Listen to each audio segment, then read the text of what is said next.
నేను video shoot చేయడానికి వచ్చిన. ఇప్పుడే అనుకోకుండా నేను ఒకసారి ఎందుకో రిక్వెస్ట్ ఓపెన్ చేసిన, మెసేజ్ రిక్వెస్ట్.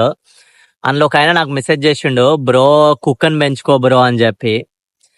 బేసిక్ గా ఏంటంటే నేను చిన్నప్పటి నుంచి ఏదో ఒక కుక్క మా ఇంట్లో ఉండగానే నేను పెరిగినాను. బట్ అన్ఫార్చునేట్లీ మాకు చాలా కనెక్టెడ్ ఉండే కుక్క, దాని పేరు లూనా. సో అది చనిపోయింది అనమాట. ఇంకా ఆ రోజు మేము చాలా బోస్ట్ అవుట్ అయిపోయినాం. నేను మా అక్క చాలా అంటే చాలా ఏడ్చినాము. అండ్ మా అక్క దానికి గుర్తుగా ఒక ఆర్ట్ పీస్ కూడా చేసింది. దాని ఫర్ మొత్తం ఆమె కలెక్ట్ చేసి ఆ ఫర్ తోని మళ్ళీ దాని ఒక ఫోటో ఫ్రేమ్ లాగా అట్లా వేసింది. It was so emotional. మేము చాలా కనెక్ట్ అయిపోయినాం అప్పుడు. అండ్ అప్పుడు మేము దాన్ని లూజ్ అయినప్పుడు చాలా కోల్పోయినాం అనిపించింది మాకు లైఫ్ లా. బట్ ఇప్పుడు కోల్పోవడానికి రెడీ లేం బ్రో. ఇంకా I'm tired of loving someone bro. So no, ఇప్పుడు అట్లాంటి థాట్ ఏం లేదు. So let's see. Thanks for the question by the way.